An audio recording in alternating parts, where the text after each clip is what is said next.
Are you guys ready? Get comfy. I'm going to use my author voice. Provincetown, 2010. The ferry dropped me off into a wet fever dream. The beach town was 50s Americana fantasy. White picket fences exploded with hydrangeas glowing in the sun. As I biked to my campsite on the dunes, every pier, candy shop, and seafood restaurant was inhabited by big burly men. The streets were packed with bears. Hairballs rolled at my feet like tumbleweeds. Queen, you are about 7 days late. It's the end of P-Town Bear Week. They'll be gone tomorrow, and then it's Dyke Week. My friend had stopped cruising the dunes long enough to deliver the tragic news. This was my first time on a last-minute invite from DJ friends who did not love bears like I did. He placed a consoling hand on my shoulder. You can still catch the underwear party if you hurry. I hauled ass back to the tent to throw on a cute pair of undies, then booked it to the last party. I tossed my shorts and shirt at the clothes check twink and ran to the pool area. The party was sparse. The Top 40 Circuit remixes couldn't revive the sunburnt, grumpy bears shuffling around dead-eyed in jockstraps and tighty-whities, sipping their drinks and lip-syncing softly to themselves. You've seen that one, like bears like walk around with a drink and they're lip-syncing to themselves. I love a Femi bear, so it's always like... A bitter taste was forming in my mouth. The only thing worse than FOMO is being late to the party.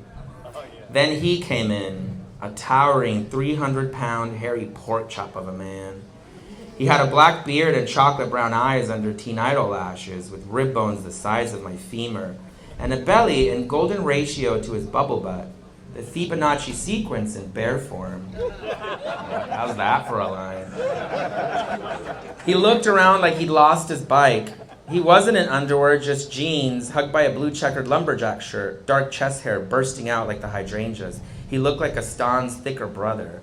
He walked to the pool and the bears turned like zombies to a gunshot. He was fresh. All around me, the cupcakes had all their frosting fingered off, but this one was still in its shrink wrap. Then, a queasy realization. This was the hottest bear I had ever seen. I wanted to run away, pretend I never saw him. The only thing more painful than his unattainability would be his rejection. At 125 pounds when wet, when you're my size, you're invisible at a bear party. Most bears would more likely try to order a drink from me than buy me one. But I cut my teeth on the dive bars of San Francisco, trained by fearless elders and drag mothers and old bears who had survived more than a little rejection. They taught me the art of the bar cruise. So I chugged my drink and marched my skinny ass over. And even over the tribal beat of Deborah Cox's Nobody's Supposed to Be Here, I could hear my heart pounding in my chest. I stood far enough from him so I could lock eyes without looking up. What's your name? I asked, staring into those deep, dark eyes. John. John, I'm Leo. And here comes the most important pickup line you will ever learn. John, where were you before you got here, John? People like to hear their names. I just got off the bus from a rural town I can't remember now. My first time here or at any bear party. What about you?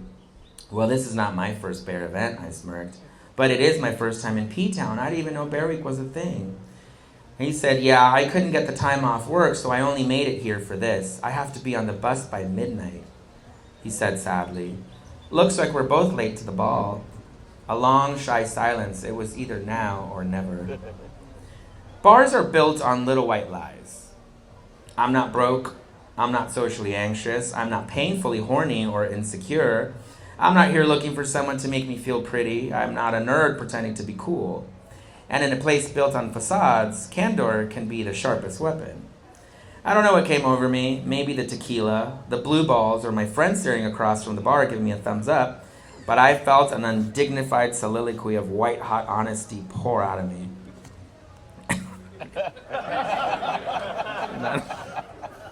Look, John, you are one of the most beautiful men I have ever seen.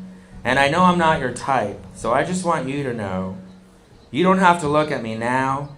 You don't even have to look at me during. And you sure as shit don't have to look at me after. All you gotta do is close your eyes and let me suck that dick.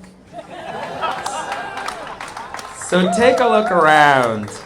And if by last call you don't find someone who wants to fuck you as much as I do, you find me. Before he could decide if he should be insulted, flattered, or intrigued, I patted him on the giant bicep and walked away like a marine biologist sticking a tracking device onto a dolphin.